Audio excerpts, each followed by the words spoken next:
Miyuyam, Helka, welcome everybody. Great to see so many beautiful faces. Thank you for joining us today. Keep an eye on the waiting room for other people who are going to join us. As folks are coming and trickling in, I just wanted to just say hello really quick from the Intertribal Resource Center and the Black Resource Center at UC San Diego. We thank you for joining us with our conversation with Dr. Tayac today. We have about an hour and a half on the calendar. First thing I should say actually is that the presentation is being recorded. So if you don't want your beautiful face on camera at any point or during the chat, you feel free to turn off your video. So just letting you know, we're already recording now. And for the best viewing, if you want to go up to that top right corner of view and click on speaker view, then you will see our featured speaker for today. And I can see that everybody on here is already a Zoom pro because all the videos and audios are turned off. So thank you for that. The chat box is open though. So folks who want to put questions, comments, shout outs, praises, you're welcome to do that in the chat. And then those of us from the university end will help navigate the questions at the end of Dr. Tayac's presentation. So I think that's most of the housekeeping stuff, and it's 12:01. So I will go ahead and get started with our introduction of our honored guest today, Dr. Gabrielle Tayac. She is a member of the Piscataway Indian Nation from Southern Maryland and a New York native. She has lectured and consulted about Indigenous issues across the country and has published a number of academic articles relating to her research.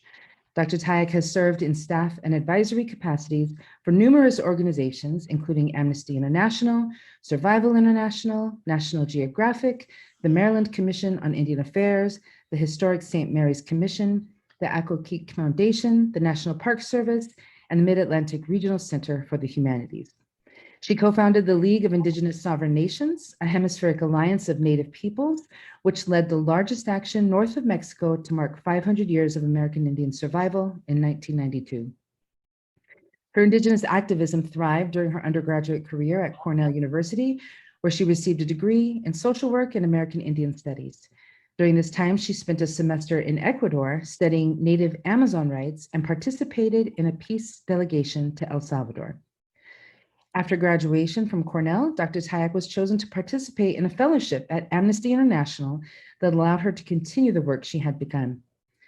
She continued her studies at Harvard University, where she received both a Master of Arts and Doctor of Philosophy in Sociology. At Harvard, Dr. Gabrielle Tayac was politically engaged and organized multiple symposia and lectures on Native history and rights. She is currently an associate professor of history at George Mason University and was previously a historian and curator at the Smithsonian National Museum of the American Indian, where she has conducted a body of respected research and lectured on a number of vital topics and curated a number of exhibits. She co-curated one of NMAI's inaugural exhibitions called Our Lives, Contemporary Life and Identity. She was also the curator of Return to a Native Place, Native Peoples of the Chesapeake Region, which opened in 2007. And she co-curated the banner traveling exhibit, Indivisible, African Native American Lives in the Americas, and served as general editor for the book of the same name. The goal of the exhibit and the book was to show the multitude of ways that African Native Americans have experienced their heritage and the complex and sometimes painful ways that society has treated them.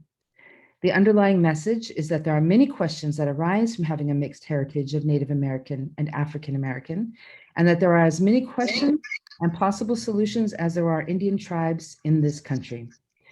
The exhibit and the book focus on the faces and stories of African Native Americans by blending historical facts with individual stories and perspectives.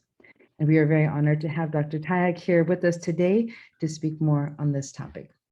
Take it away, Dr. Tayac. Thank you. Well, thank you so much, Dr. Hood, and also many Thanksgivings to Dr. Jolivet, to Corinne, to Kyle, and first and foremost, I should say, a special greeting to the Kumeyaay and Luiseno people, because even though we're coming across in pixels, it's still that this connection is going across to where you sit. And when we think about certainly the multitudes and the long-term presence that we have in so many different forms and ways, it's important to connect that way. Also want to acknowledge this time that has been highly charged, exceedingly difficult, also incredibly energized, so that we do have this moment where some of us are starting to emerge, remembering those who have not been able to make it with us to this point, remembering the lives lost, but also celebrating because and commemorating that we are, I'm right here just about a block over the DC line. So having seen the upswell and the groundswell of organizing, of activism, of youth voice, of bridges, and going across generations to be in this place we are now has been upfront and center. We also know that we're commemorating just about a year since the murder of George Floyd. So that when we speak about these long-term roots of our situation, it's another step in this story. And sometimes when we say the more things change, the more they stay the same. So I also want to give a real greeting to many of us who have worked together. I know we are also having a get together of family, kinship, colleagues, allies, extended family that have come into this room today. So this presentation and this conversation is just as much yours as it is mine.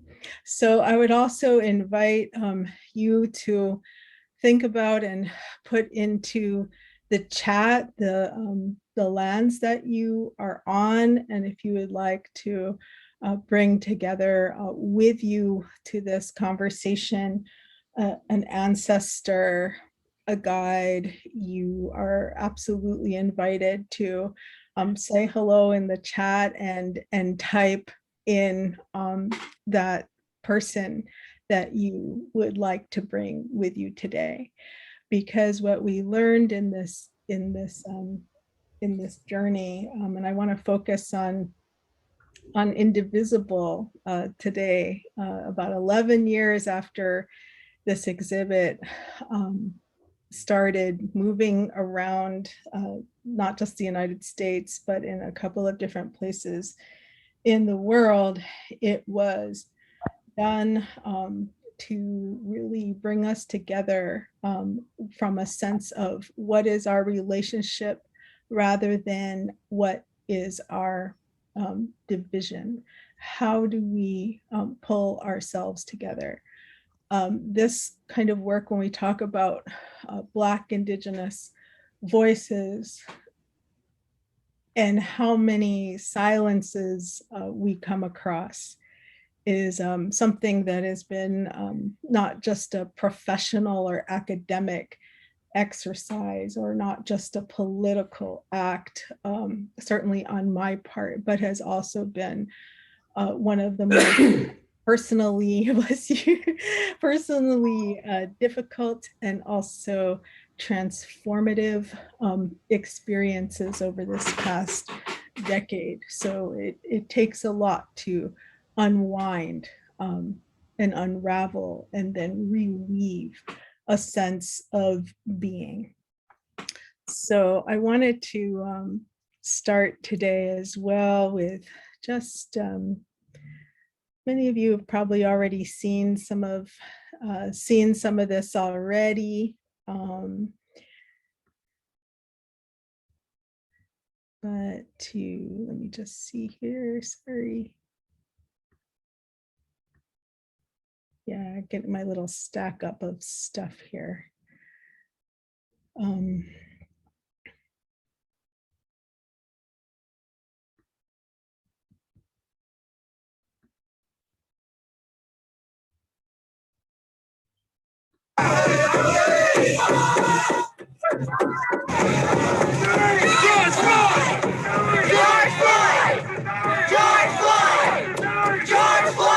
There's been a call for jingle dress healers to come out, so I just wanted you guys to have a chance to see it.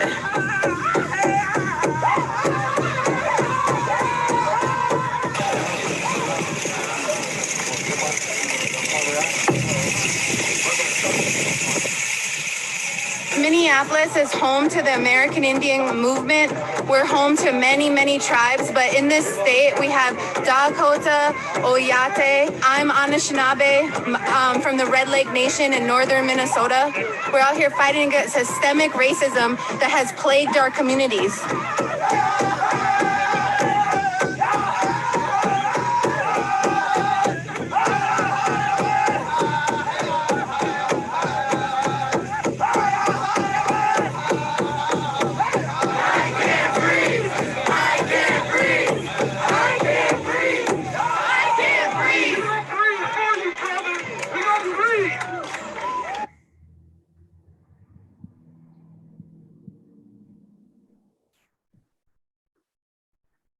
We are indivisible. And then just about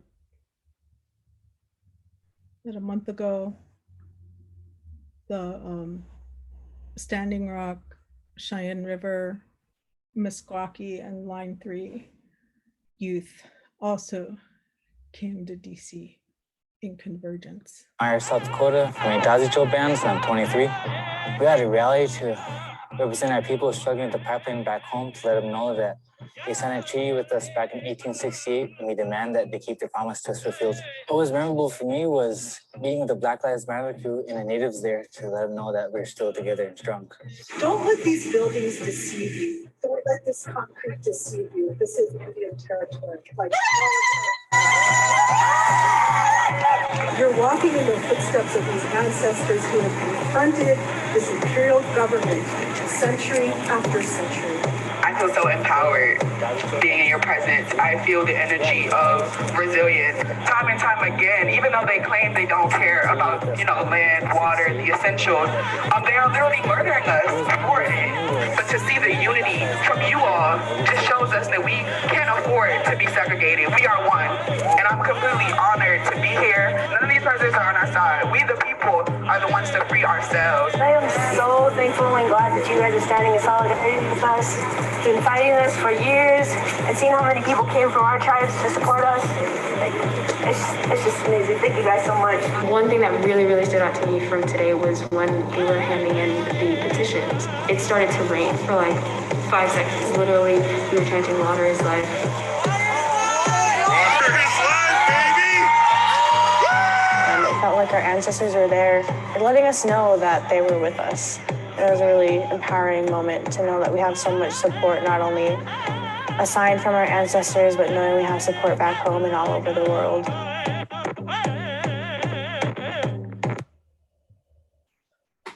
Here again, just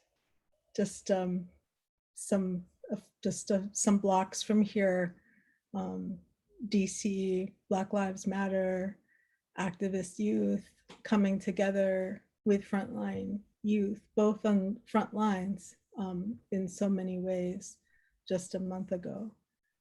And then we also see this just released days ago, that after decades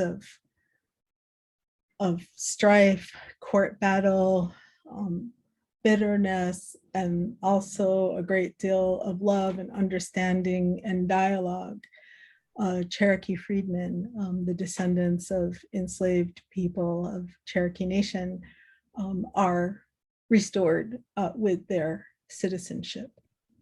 So I wanted to bring us into the now, into this exact moment, because the ideas of Black and Indigenous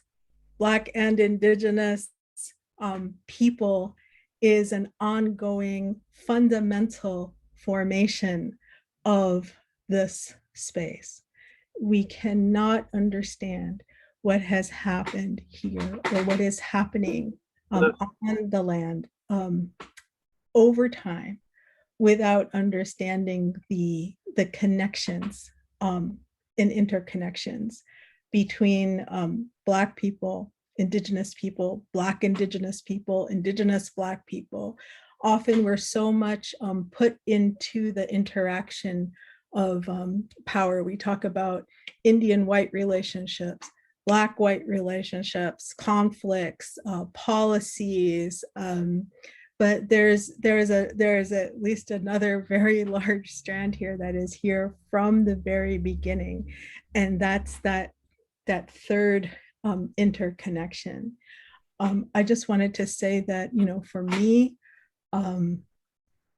going and starting with this conversation was in many ways a difficult one. I'm going to be extremely honest with you about how I started to encounter very honestly and rawly the backgrounds that we have. Piscataway people are Atlantic seaboard people. We're an Atlantic seaboard community. Pretty small, not huge. And we started in, we were actually in what they call Southern Maryland, which is just when you go to DC and you just drop down south along the Potomac. All those lands were interconnected Piscataway chiefdom lands. In 1634, we were invaded by a Catholic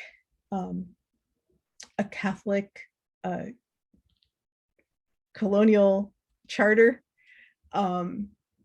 that brought Lord Baltimore on the Ark and the Dove.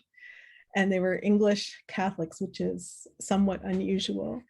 And people were, of course, went through all of the pieces of missionization, epidemics, reservations, removals, military assaults, bondage, all of these pieces, which then, somebody needs to mute themselves, which actually then also by, of course, we know by 1619, just down the river, we have enslaved African Americans being brought, kidnapped here to these very lands, and also for Piscataway as well.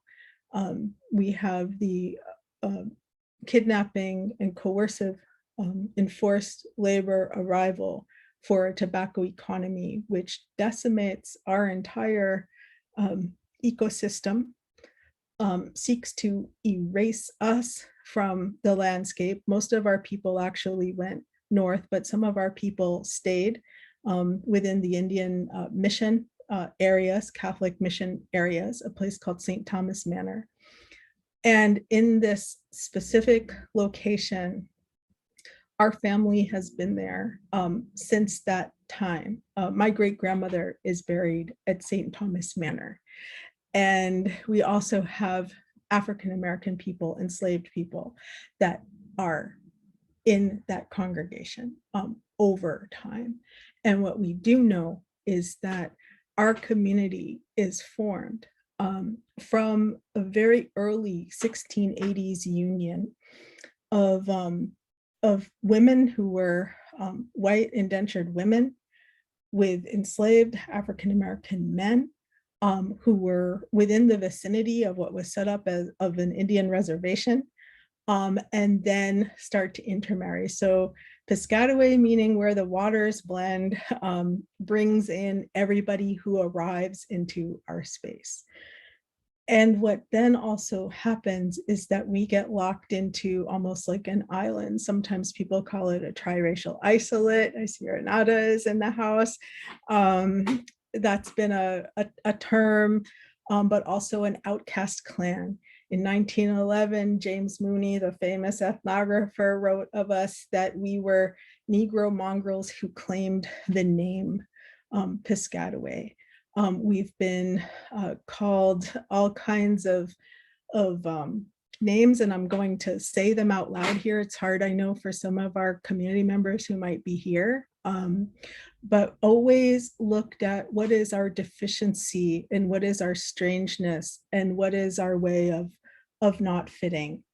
And also for us within the context of having to live alongside of an enslavement system, which is a terrorizing system, that our own community, as many who are in similar situations along the Atlantic, also start to absorb intense, virulent racism to keep a boundary. And so to the point where we forget or have an amnesia that in fact, the idea that we ourselves are descended from African people, from African-American people, becomes so deep and so held that when I started to look at census records to figure things out, we were looking at a recognition petition. This was in the mid-late 90s, and I started looking at our census records, and I saw, well, there's an M there. And then after 1910, there's a B there. And what is that? And I had relatives say, well, that just must be an R, like in the wrong direction. Like it's red, it's not that. And I was like, I don't think so. And then we start to look at it, and it's mulatto, and then Black, and then also free people of color, which we know. And then there's like starts to be stories that, and I'm just being super honest here, there starts to be stories, well, they misclassified us. Well, there wasn't a category for Indians, so we got marked down this way. And then if you look further, it is a complete and total honest fact that this is not a mistake, and it's not a fallacy, that it is in fact part of who we are, and that it becomes like some kind of separation. So for me, like going through this, we also had people from the outside calling us fraudulent liars, sneaky deceivers, that somehow we were perpetuating some false story, which also makes people very defensive and not be able to actually honor ancestors. So in the context of all of this, of coming to terms, at the same time I was curating an exhibit called Our Lives for National Museum of the American Indian. It started to be clear that there was a missing part of our story. And I want to share with you and take you through Indivisible. And some of you may have stories like this. Some of you might be from communities, especially Native communities, Native identifying communities along the Atlantic and in the Gulf. Possibly also along Appalachia, who have this and then start to want to reject rather than to say, how do we embrace? What is the positive and what is the beauty? And so I've come to this sense that what we are looking at right now is that to be Black, to be Indigenous in all of its forms, and it's not just one, there are so many of them, in all of these forms, it also means that we reclaim ancestors that we've rejected, that we come to healing, that we come to wholeness, and that we tell the truth to ourselves. So I want to share with you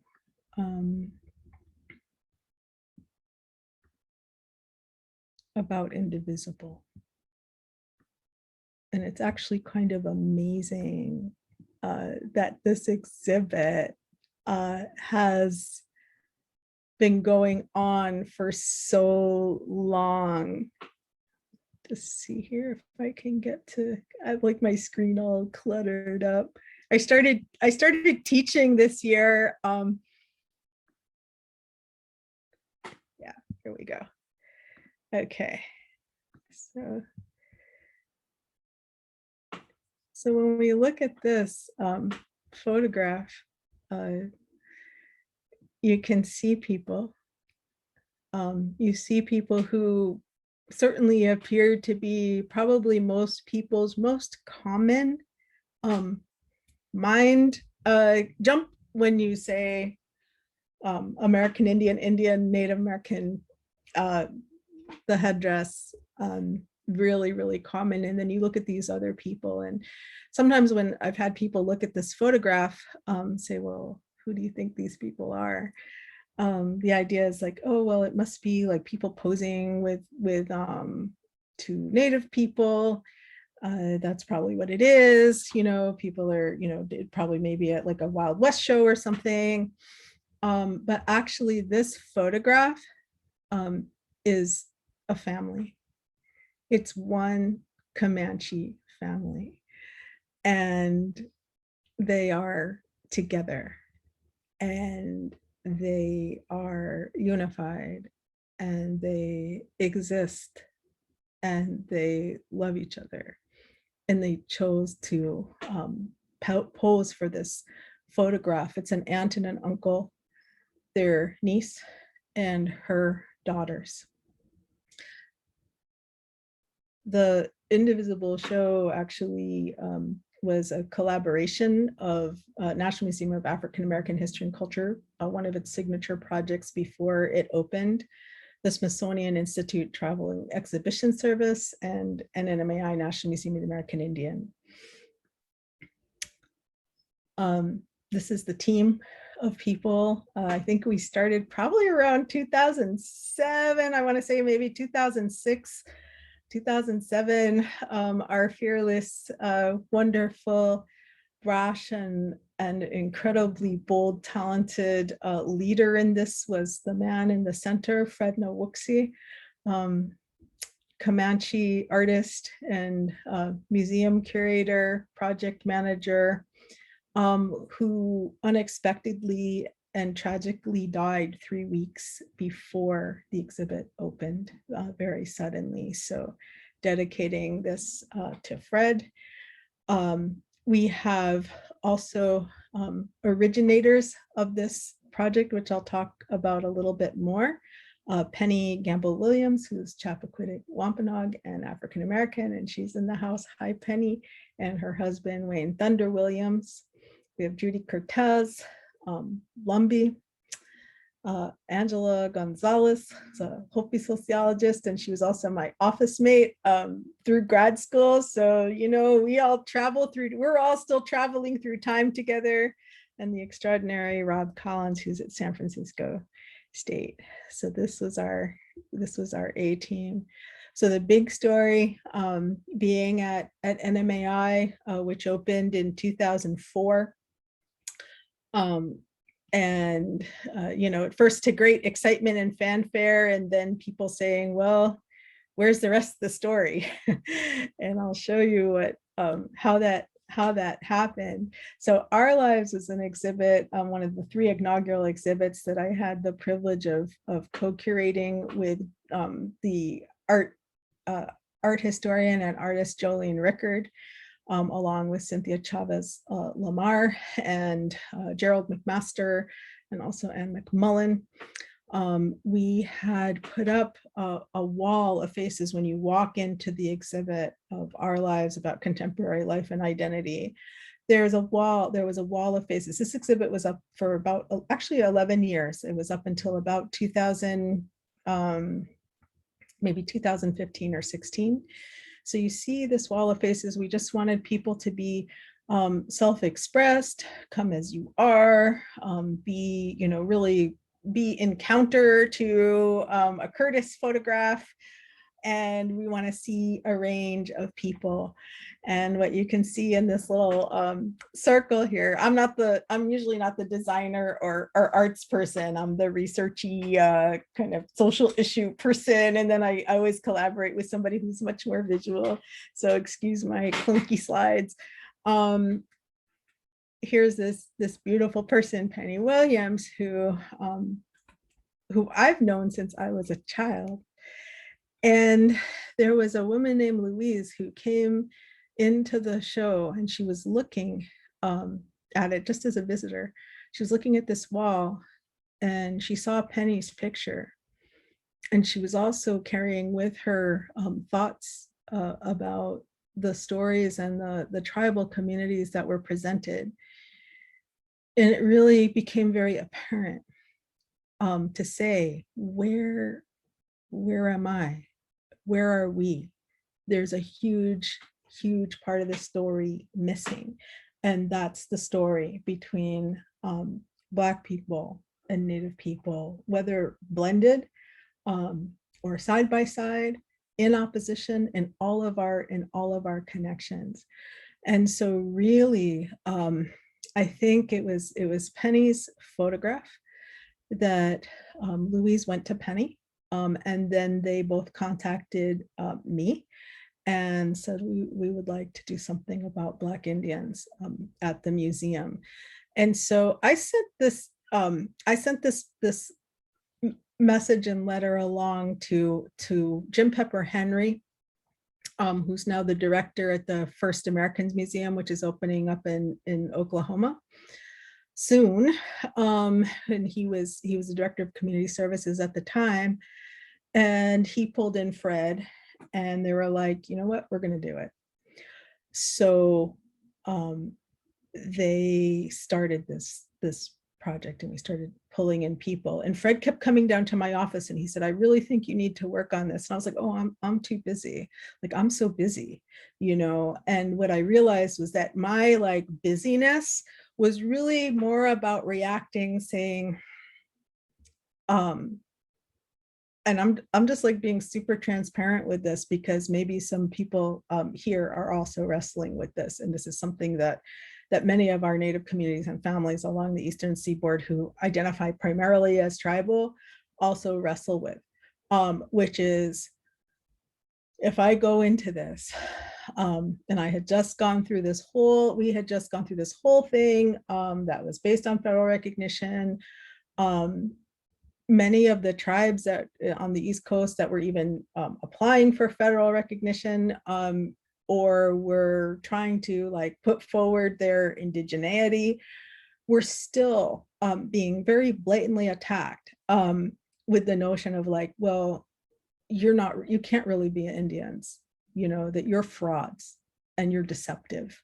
And actually one person who wrote a paper, I think I counted it and called, because our Piscataway community, and I'm just going to be real here, used the term mulatto bastards 47 times in the paper and circulated it. So there was, again, this reaction. And so we end up reacting to that and not going into the truth, not going towards love, not going towards repair. And so I had to do a lot of soul searching with that. And finally said, you know what, this is what we need to do. We all need to work on, I need to work on this anti-Blackness in our communities and really reach into our own history.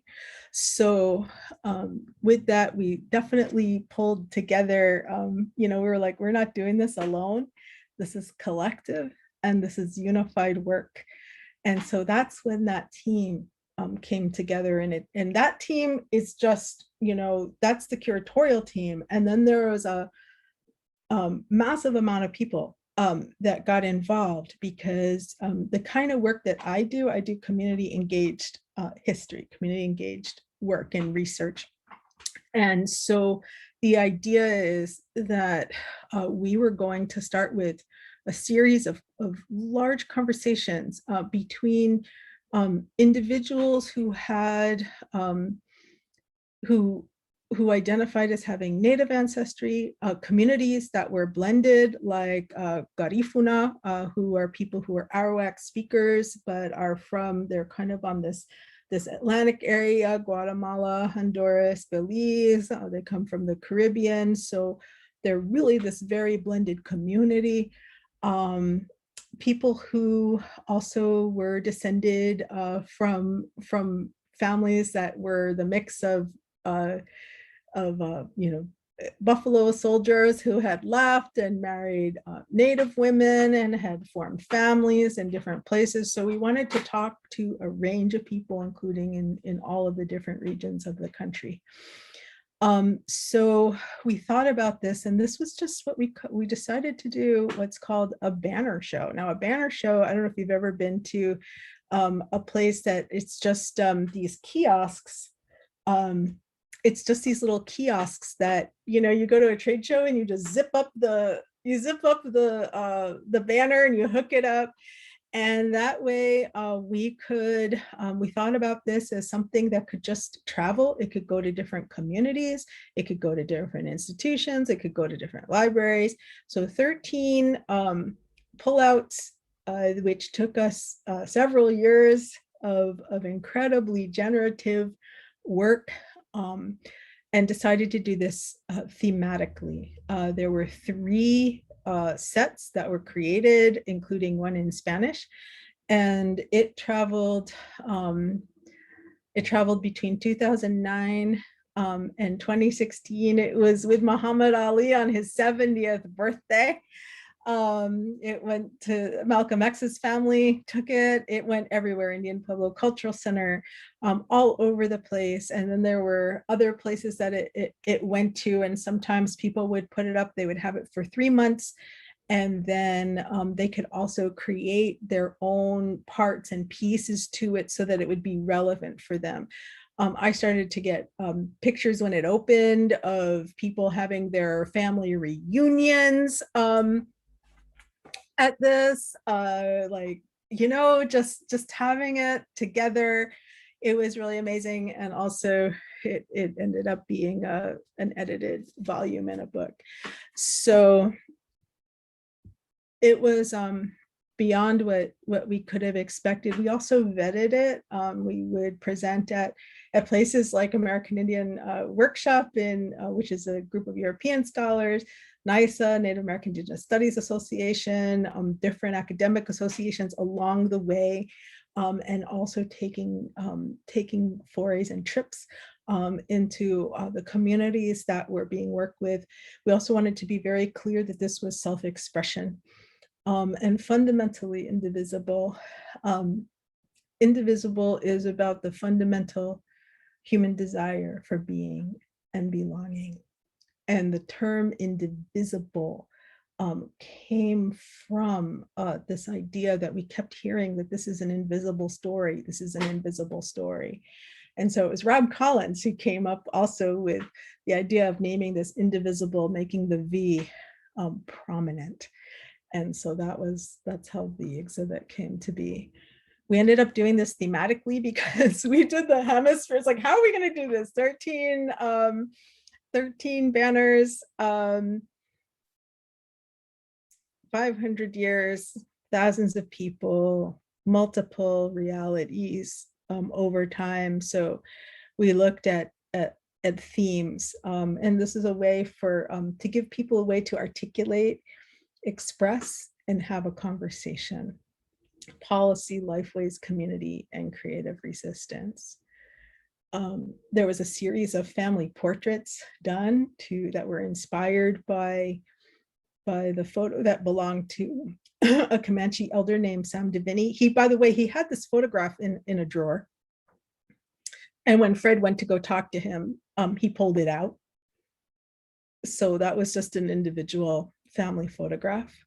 There was family portraits of people who identified with this experience from Mashpee Wampanoag, Creek, Garifuna, Tutelo.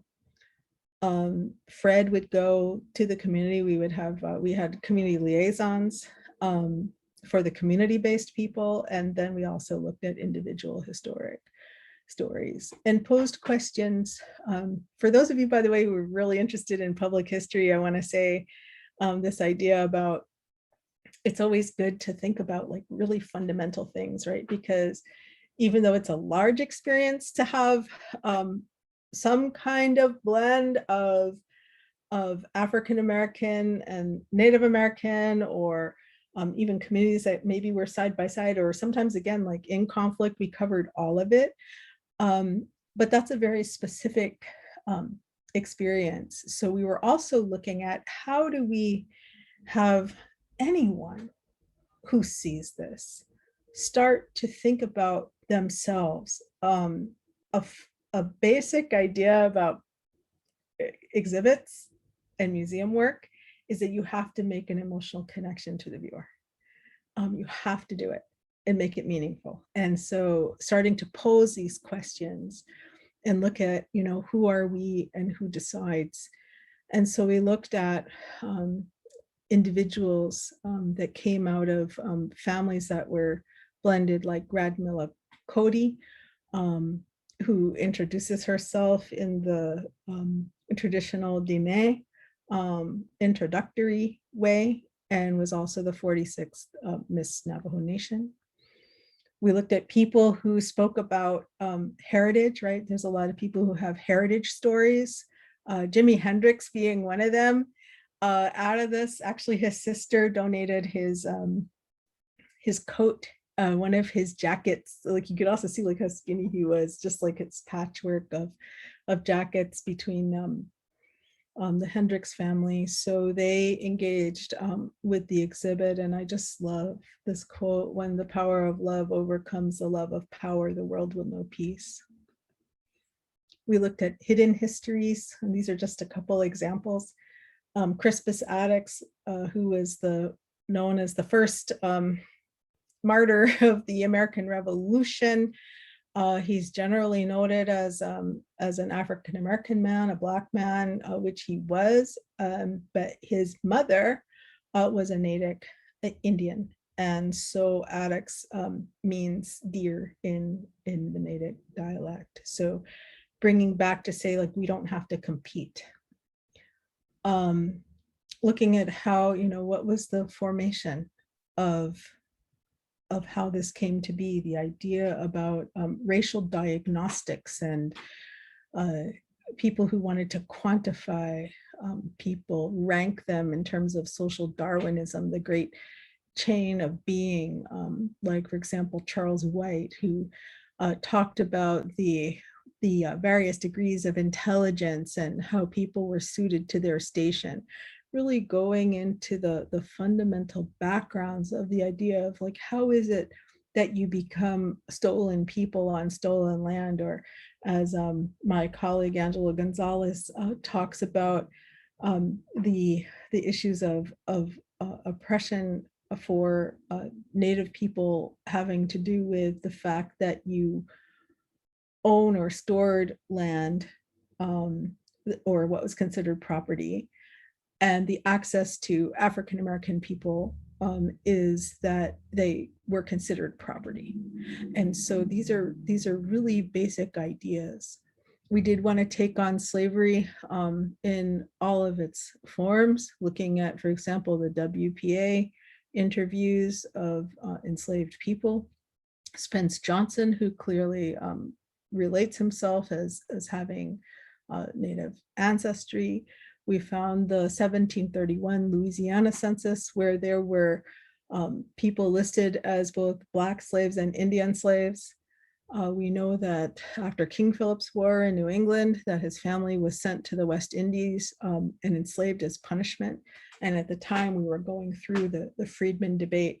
So we also really wanted to start to transform the conversation about putting it on the line, rather than this, what often had been happening when these conversations first started coming out more strongly and more very painfully, that there was always this like, well, Cherokees owned slaves, and then it was like, well, Buffalo soldiers killed Native people, and like that's kind of where it would stick.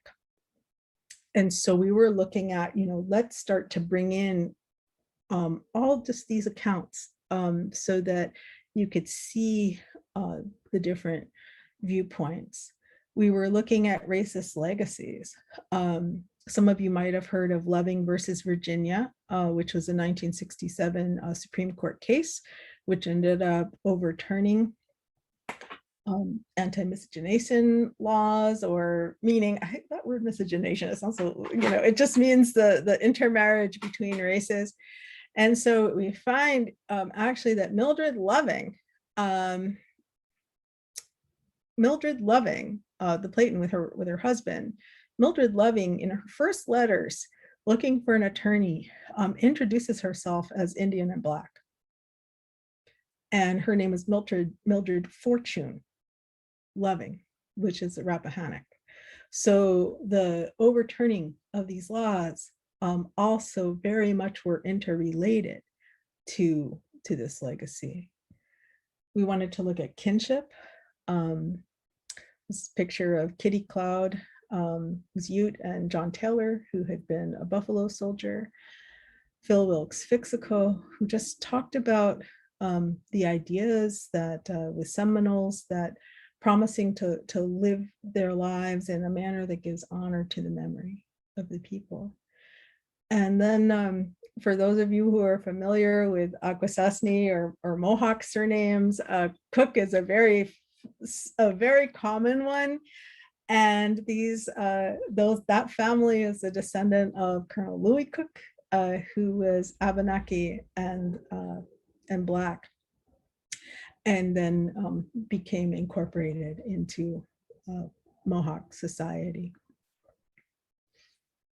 We know that there were instances like at the Hampton Institute where you had Booker T. Washington at Hampton was a house father to the Indian students. And so this was a boarding school, which was part of the work to kill the Indians, save the man. The idea was that the thought at the time was like, well, if you send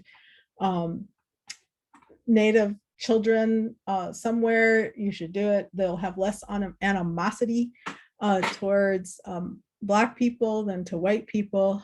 So that was part of the experiment. Interestingly, I think it was probably the lack of animosity. The reason that the Indian component of Hampton was discontinued was because of a number of romantic relationships between the students, and that was considered to be degradatory.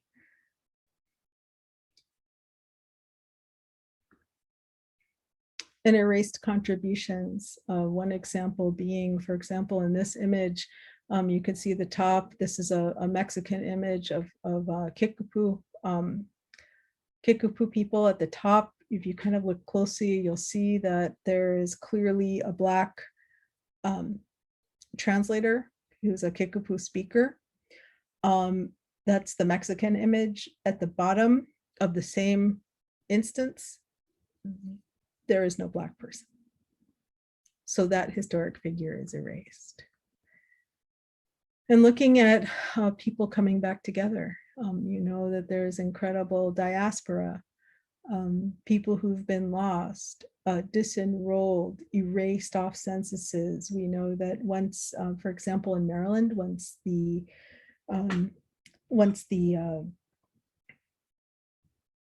reservations were dissolved, people who are classified as Indian on the census get reclassified as Black or people of color or free people of color, same person. So when the land goes, also the tribal identity goes.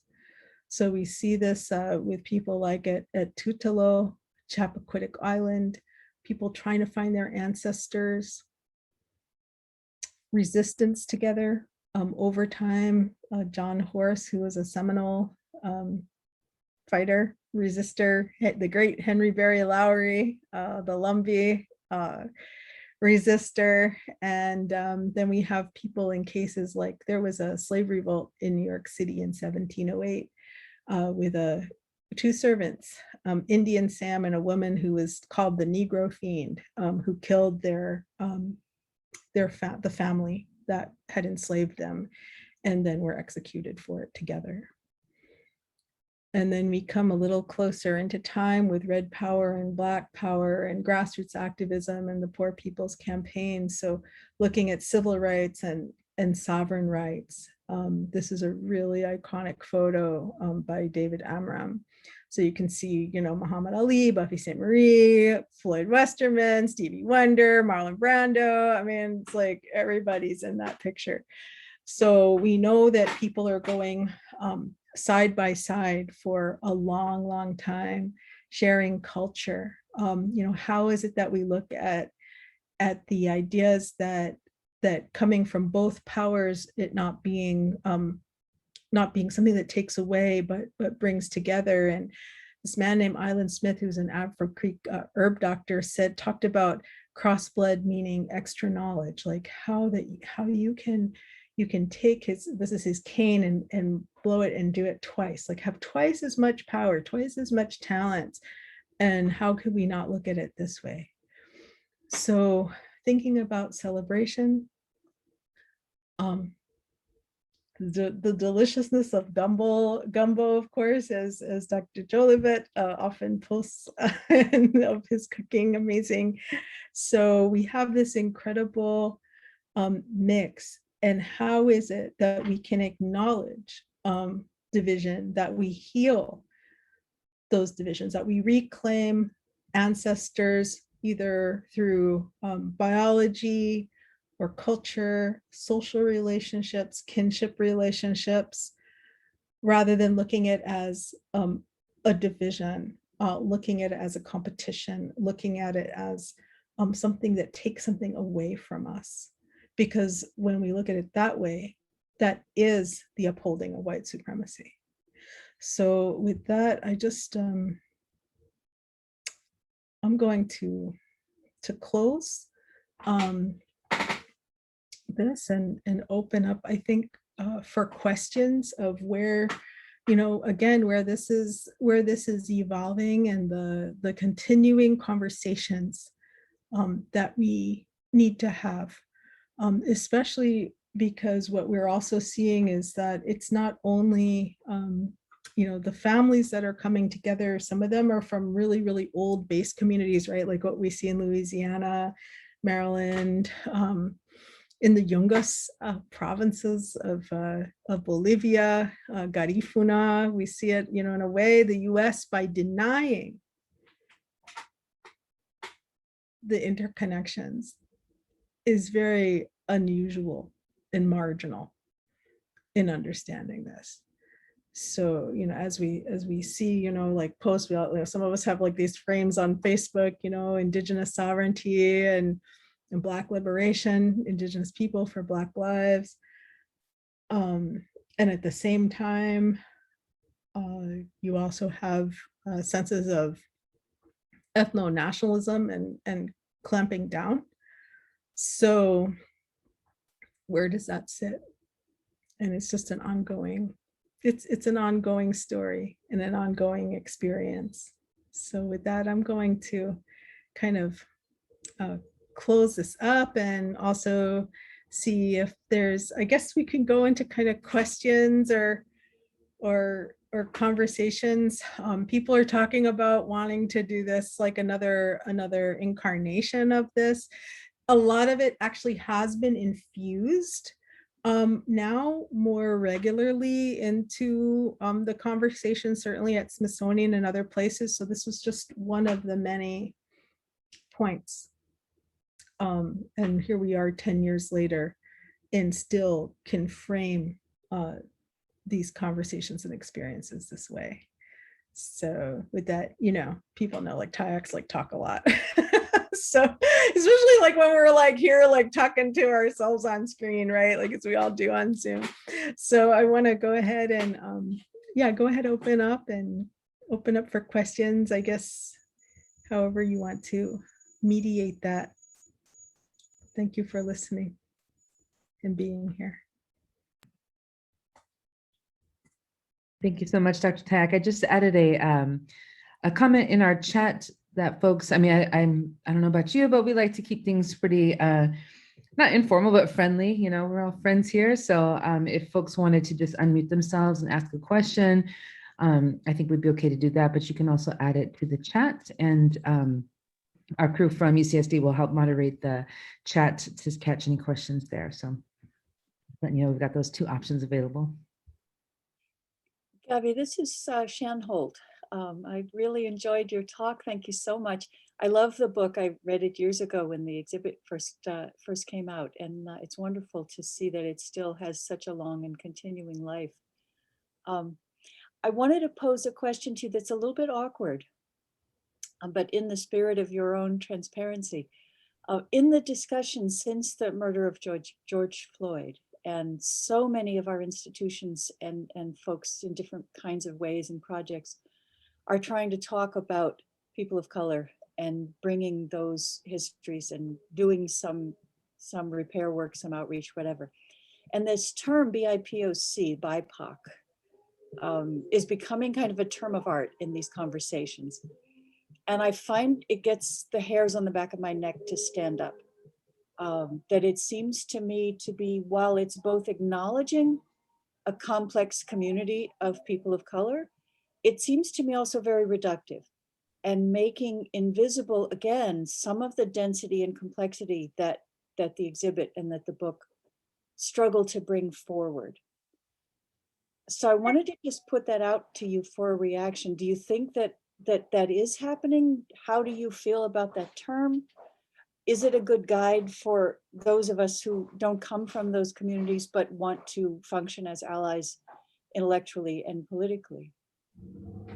Yeah, thanks, Shan. And yeah, let's be like just roll open. You know, one of the things about I think, for example, being in, you know, certainly in museum space, it's like a place that we can engage. I like to think about, there was I'm trying to remember her name, Dene, public health intellectual, who talked about creating safe space but also brave space. And so I know that there's probably many thoughts about the term. I actually feel that the term, because I think it's more inclusive. I find it more inclusive in the sense of trying to get a sense of, you know, it's a Black, Indigenous, right? And then people of color. It's trying to. Yeah, I'm just done with her after that bullshit. Hey, Jason. I feel like that too sometimes. But, you know, I just think like, and I certainly welcome other people's viewpoints. So I think it's another way of trying to include as many people as possible. And then it doesn't necessarily exclude the possibility that you can also that we can also work with, acknowledge, and bring in specific communities when it's necessary. So that's just my view on it. And I would certainly like, this is where like we wish we could all just be kind of like sitting here, because I would like to hear what other people use. I think, you know, a lot of young people coming out of these new movements worked with that term BIPOC. So explaining it. Yeah, I'd like to respond to the conversation. I'd like to jump into the conversation. Yeah, thanks. And hi Elaine, so nice to see you. Well, I can't see you because I can't turn my video on. They won't let me. It's so okay. Well, the host has cut that out. But anyway, I'm not a young person. I'm young in heart, not in body or life experience. And I belong to a 12-step group, international group that was formed out of a group of women from Boston. And it's very hierarchical and very, geared toward white supremacist sort of orientation. We use the big book and all that, Mr. Bob and all. So during this pandemic though, and many of us have had to be in spaces where we've been one of 2 or 3 or 5 out of 20 or 30 or 50. And so during the pandemic, one of the gifts of this pandemic has been that we have claimed for ourselves BIPOC space. We've really needed it because the threats that we feel under are so intense and so extreme that we ask those who enjoy privilege in this system to grant us this space, to absent themselves and grant us, show courtesy to us and respect to us by allowing us to have this space, this BIPOC space, where at least one of the burdens of the color of our skin or the texture of our hair or the thickness of our lips or the broadness of our nose, at least some of that doesn't have to be, we don't have to monitor our speech worrying about that. And so I'm one who embraces the term. I identify strongly with it. It's not the only way that I see myself in the world, but it is certainly one of the ways. And I can't imagine giving that up now. And I want to just say one other thing. In the 25 years ago, I guess it was, the program in Black American culture at the Smithsonian had a program where they addressed, this whole notion of BIPOC, Black and Indigenous people. And there was a group there that day who called themselves Iyeska. It was a woman who it's a Lakota word. It means mixed blood. And it's been used in a pejorative term as like, mixed, you're mixed, and that's something negative. That's something to be ashamed of, because how did you get mixed in the first place? And so they were forming a tribe called Iyeska. And I bought into it literally. I got a t-shirt and I've been wearing this hat for 25 years. And I'm going to read you what it means. It takes this pejorative word, this word that's intended to hurt, and it turns it into something that we can celebrate. Mixed blood. A mixed blood is an interpreter, one who who interprets from the spirit world and translates into the physical world, one who changes contaminated words to clear words, one who recognizes spirits as relatives, a spirit that comes to the person who sits at the crossroads, a new tribe. That's how I identify BIPOC. Yes. Thank you so much. Thank you so much. I think that, right. Thank you for opening the door for this conversation today. Right. Thank you so much. And, it's like, how do we take like what was pejorative, what was like considering, because here's what abusers do, right? Abusers isolate you. They isolate you and quiet you and silence you. So this is part of that. I think part of our process. We've had people like thrown out of our families. I know. I was thrown out. We had people thrown. I'm just going to be like real. We're just having like a seriously open conversation. I have a first cousin, 77 years old, who lived just a few blocks away from me, who had been separated from the family because he was born to an aunt of mine who had a relationship with a Black man. And it wasn't until last year that I met him. And, we've lost people, we've lost people, for what's happened to you, right? So this is about, how do we pull together, how do we create this belonging in so many ways, and then starting to break through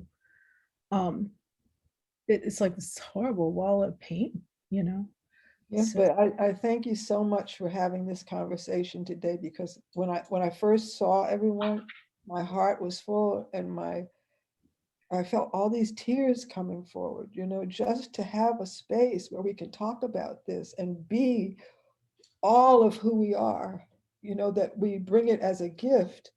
I don't, people look at me and they say, well, what kind of Indian are you? They can see my Indian, but they can't, it boggles their mind to think that it comes in the form of a brown skin. They just, I'm just being who I am. What a relief. What a relief. Thank you. Yeah, it's so good to see you. Now I can see you, but I could see you anyway because I know you. Thank you for that, Dr. Tayac. There is a question in the chat. Looks like from a colleague of yours, Rob Collins. He said he appreciated the opening video footage and then asks, what can knowledge of past alliances between African Americans and Native Americans offer folks today? That's such a powerful, good question, right? Because like what a long journey we're on. Of course, Rob being one of our co-curators on the journey. So I would just love to hear also your reflections on that, Dr. Collins. Like, what are your thoughts on this very important question? Well, I'm going to channel my inner Dr. Gabby. I think one of the things that it can remind us is that these alliances and allegiances are old. They're as old as the country, and they actually represent some of the first forms of resistance. And I channel my inner Dr. Gabby because I think, especially on the Eastern Seaboard, you see that not only in the food that people eat, but also the music that they create. And so I really enjoyed seeing that call for the jingle dress dancers, because it shows that through music, that resistance can be very, very powerful. And I don't know, especially with the Tayac background, I thought you might want to speak to that just a little bit as well, because there was a lot of creativity that came out of the Piscataway. Yeah, thank you. So Piscataway, but I'll tell you, so just a little also more about Piscataway and our family is that it's a so I'm a third generation. It's multiple generations of activism. I think part of it being here in DC, not just my grandfather, Turkey Tayac, and my Aunt Julie is in the house, his youngest living daughter, was somebody who from the 1920s started traveling up and down the coast to help reorganize Native people, and really breaking through the silence. When you think about it, right, like going into the the swamps, the backwoods, going into what's now known as Lumbee, Powhatan areas, Nanacoke areas, with people like where they talked about, there were people like armed in the trees, like to protect people from the Klan. And then also being active in things like what was called the Bonus Army, which was certainly a really, like when you look at that history, that was World War I veterans who during the Depression came into DC and set up massive encampments to try to get their bonus. These are extremely poor and desperate people, but looking for their dignity. This when you look at the records, so look back at this, you see that it was actually African American men, it was Black men, that veterans that were on the forefront of this as well. So something to keep in mind is that this unity and this is a long haul. It is intergenerational, and it has to be active over generations. So maybe there's some quiet ebbs and flows, but having that continuity, and maybe different people pick it up, right? Like what we see at Standing Rock, or what we see at Line 3, and then when BLM went there, right, you see them on the horse and everything. It's like, oh my gosh. So it's really those kinds of connections, and that that energy that's so rarely picked up and even recorded, right? Like where is that history? And like really getting to the ideas that, so deeply linked,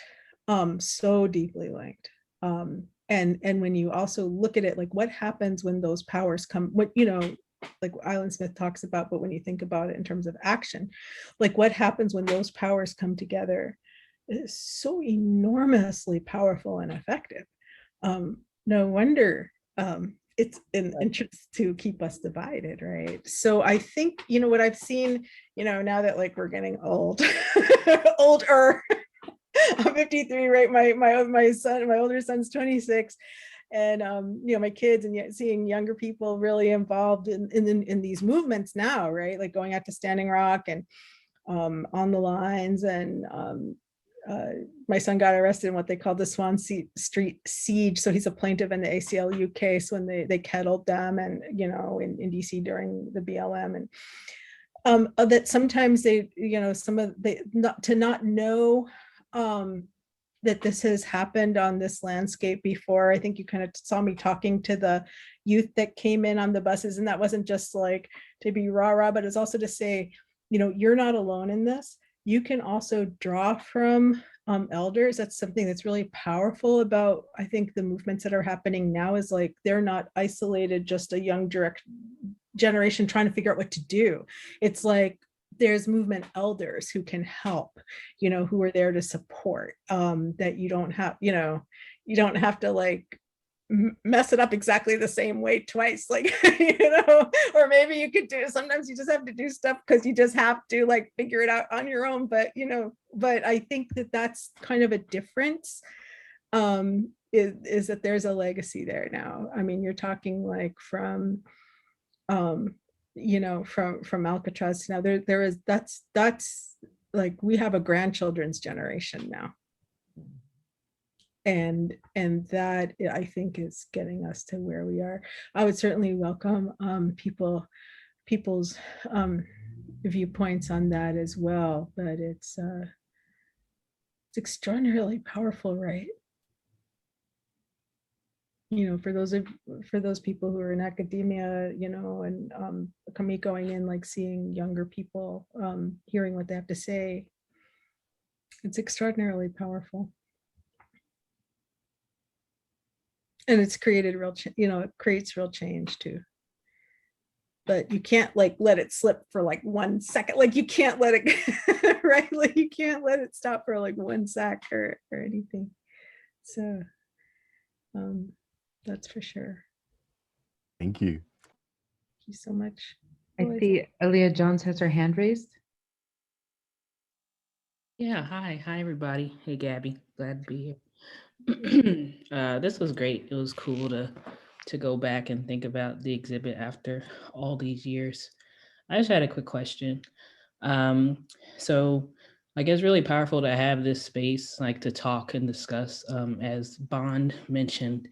But I've recently been wondering about like, how do we bring these type of conversations into Native communities where there's active anti-Blackness and lateral violence? And the reason why I bring that up is because I've been really watching the pain that many, especially Black Native people, have been experiencing due to the whole pretendian list that journalist Jacqueline Keeler is threatening to publish, where she's working to expose, quote unquote, fake Indians, and like the hurt and the danger that she's doing to expose people, and that very violent anti-Blackness. So how do we actually, I feel like this is the conversation that needs to be happening in Native communities, and it's not.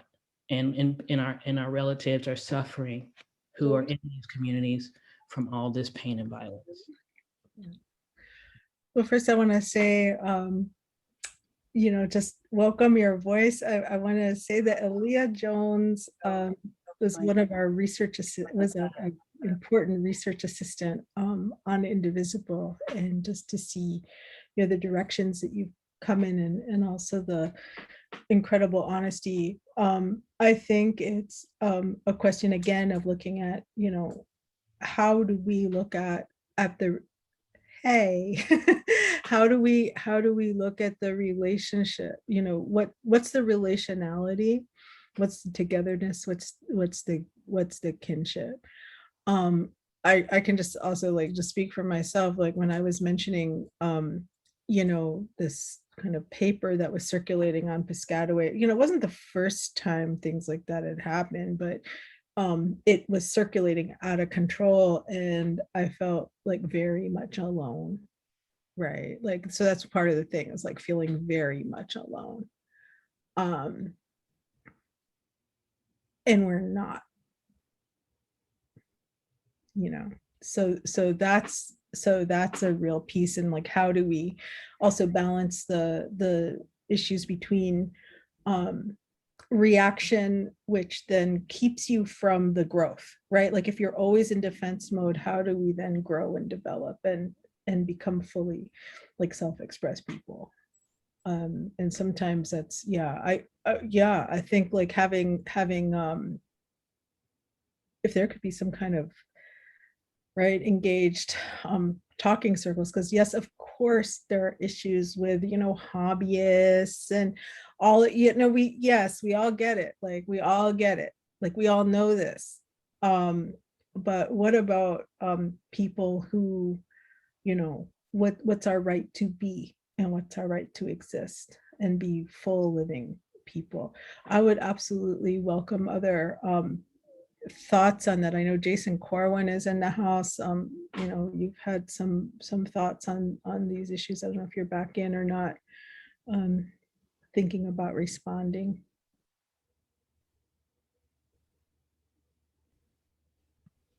He's not in the room right now. Oh, he's not? Okay.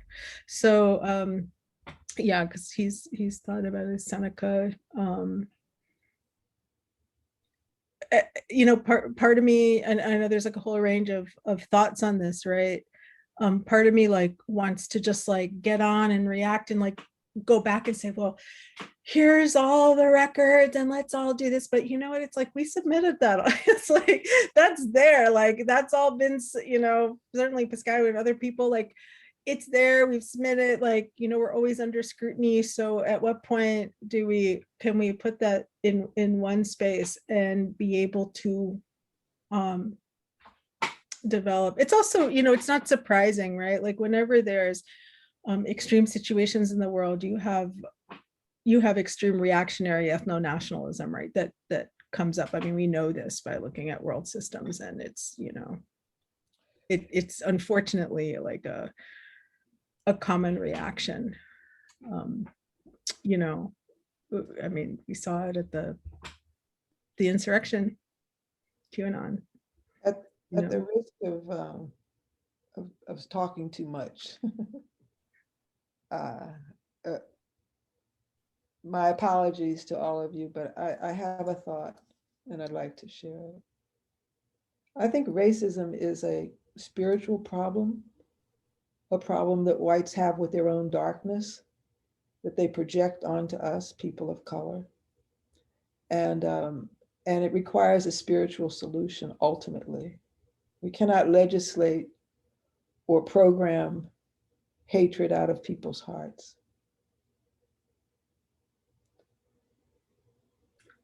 And the long haul solution is a spiritual one, and ours is a program of attraction. Mm-hmm. It's so important for you to be who you are, to have the courage to be who you are, and to know that, you know, you're not alone, that you stand in solidarity, that we are somehow or other out here and in here at the same time. Right. Thank you for that. I just wanted to thank you for that, because like, I think I know you've thought about this a lot and experienced it's been my journey. I also wanted to invite and introduce Penny Williams is in the house. If you want to come on, if you want to share some thoughts. Hey, so nice to see you. You're the originator Uh, Oh, you know, yes. Hi, Penny. Hi, Elaine. Hi, Rob. Oh, I'm so happy to be here. And this is just beautiful to be able to have this discussion, to revisit that exhibit, and to delve into, you know, the deepness of what happened and what is going on now, and you know, looking at where are we going to go from here. And I did pose a question because I've been moving around. I've got my phone. I've been in different rooms and stuff because I've got different things happening. But I did post something about 1619, the New York Times 1619 project, and this whole push now for patriotic history.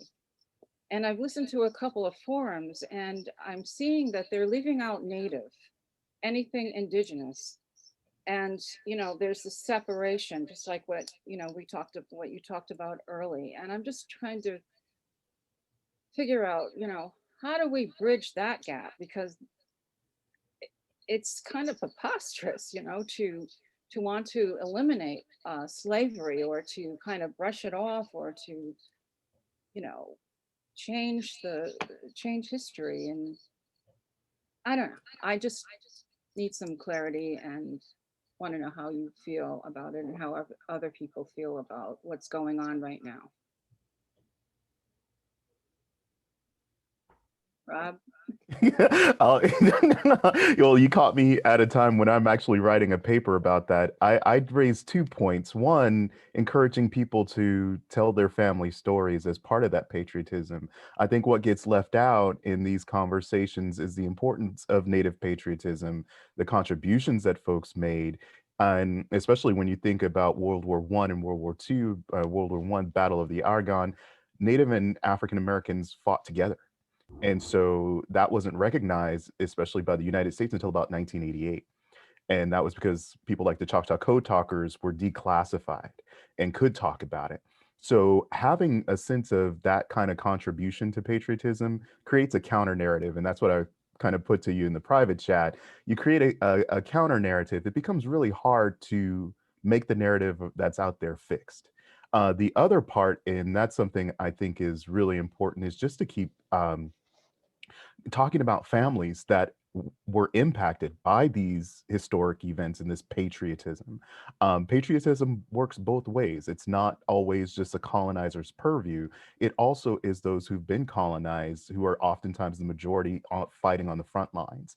And so including that in discussions of kinship, discussions of solidarity. And that's why I was channeling my inner Dr. Gabby, you know, in terms of creative resistance, and this being a way by which people didn't ask to be part of the country. They showed that they were a part of the country, despite the fact that they were members of, you know, sovereign nations. They were members of a oppressed reprobate. They were still members of this country that gave their lives for it. And I think it becomes really hard for the patriotic movement to dismiss that. And if they do so at their own risk, because those were people fighting in the fields alongside them.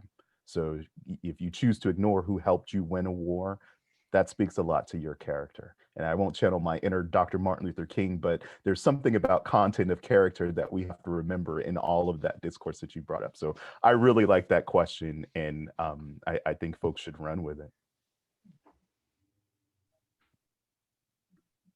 Yeah, that's a great question. And I think to, you know, continue to insist on incorporating larger narratives, right? Like that, I know, you know, everybody's talking about land acknowledgements now. Like, I mean, we all, you know, those of us who like know about protocols, we've all always been doing land, right? Like you always, whenever you go to somebody's space, you always say hello, you greet them, you thank them. I mean, it's just normal, right? But I mean, it's good that people are starting to do this more widely. At the same time, right, to understand, I know that I started writing, and I've seen others start to write in when we do land acknowledgement, and when you want to be accountable, like for example, in DC, or in Maryland, or in Virginia, very clearly and very openly to state that land dispossession was about also bringing in enslavement, and brutality, and that buildings in DC were built by enslaved people, right? That the reason, for example, when we talk about areas of Northern Virginia, the reason the Tayac people were effectively, as a people, eliminated was to clear them out for tobacco lands that would be brought forward and expanded through enslavement expansion, right? That's the same thing with removal in the Southeast, like all the cotton lands, right? So you cannot, right? So these are the ideas of, I think, continuing to put them in. I think goes back to Aaliyah's very, very honest and open, heart-centered thought about, how do we work on protecting people, healing, right? And then transformation and growth, right? I mean, it's really like all of those things. And you can't have truth without, you can't have reconciliation without truth. But then I always wonder, like, well, so what happens after you reconcile? Like, then what? It's like, do we just get to that point? And then where do we grow from there? And I think that's that level of creativity. So I think the main call for this, right, is just to continually bring it back in. I mean, and I'm just kind of looking, who are we here in this session today, right? Like how many, and this was something just to be real open, right, about, when we did some pre-research about interest in we didn't have the title for it yet, but what was to become Indivisible was actually a fellow that I was supervising who's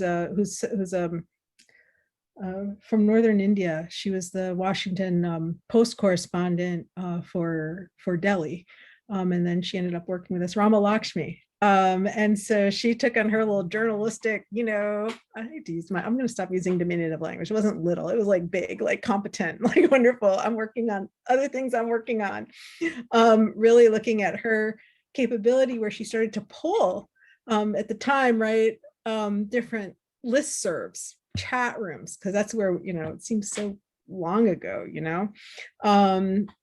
and she found an incredible interest in the Black communities in this work, and either generally a non-response or a hostile response from the tribal communities.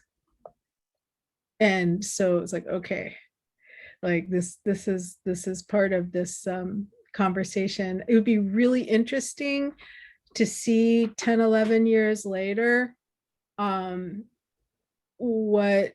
what's that level of conversation now, in the context of BLM, George Floyd, the new levels of interaction in these new, this continuation of the movement.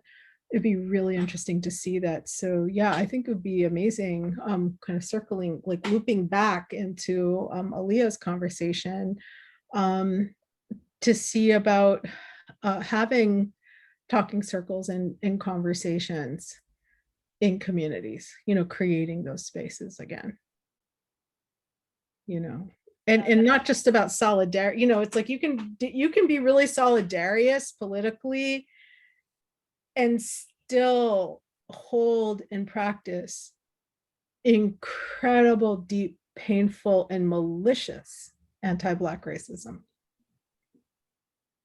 Like, we know this, right? So, I mean, I think that's kind of still working on this.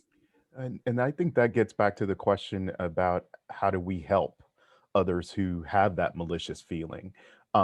That's where I think having that conversation, letting people be candid and talk freely, really gets at the issue of whether or not this is a motive of something that you raised earlier in your talk. Is this an inherent pretense by people, Or is this an inherent kinship that we've ignored because we've had the privilege to do so? And that's also on the point of 1619. I would love to have a conversation, just nerd out on everybody of what were your people doing in 1619. And I think that's where, you know, the Piscataway, the Acona, the, you know, all of the others that were on the Eastern Seaboard and across the nation, what were they doing in 1619 would give people a chance to see the levels of interaction, the trust, the love, the bonds that had been formed, and counter that patriotic narrative that actually uses separation as the initiator of all conversations. That can create a counter narrative that uses unity, love, trust, friendship as the initiator of conversations, and then shows the type of patriotism that was actually necessary to cause us to create that notion of e pluribus unum, or in the exhibit Indivisible, these people were inseparable. They belong to one another. And that's something that starts countries. You know, I would say something that Elaine said and Leah in terms of, you know, the spiritual part of it and the talking circles, and to be able to, as you said, to express these things, and then, you know, come together in some kind of an agreement in a sense, or just to find something within self to bring forth strength, you know, within. So, you know, we can all, in a sense, move forward in different ways. So that's just a thought. Yeah. So yeah, and that's why I think, you know, just so grateful to this space for us to come back and in a way, right, like we're all in a point of think about it like calling our spirit, you know, we're calling our spirits back. It's been a very traumatic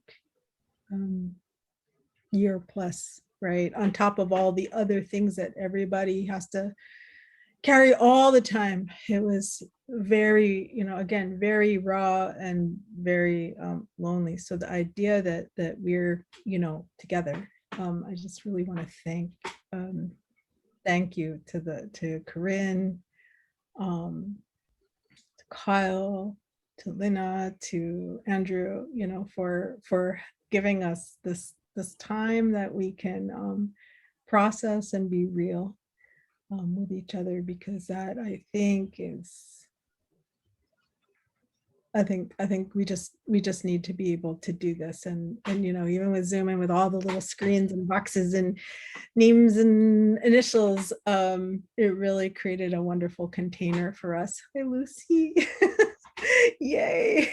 So yeah. Yes, just want to thank everybody for joining us today on behalf of the Intertribal Resource Center and the Black Resource Center at UC San Diego. I want to thank our wonderful keynote speaker, Dr. Gabrielle, for a wonderful conversation and a very enriching dialogue. So if y'all can give some virtual Zoom hand claps, or if you want to clap your hands so you can see the round of applause. Thank you all for joining us. Definitely hope y'all are able to join us for future programs. This is the third part of our Black Indigenous Voices series. So yeah, just want to thank y'all for coming, and hope y'all have a great rest of your weekend, and hopefully y'all can get some rest and enjoy time with family and loved ones. All right. Love.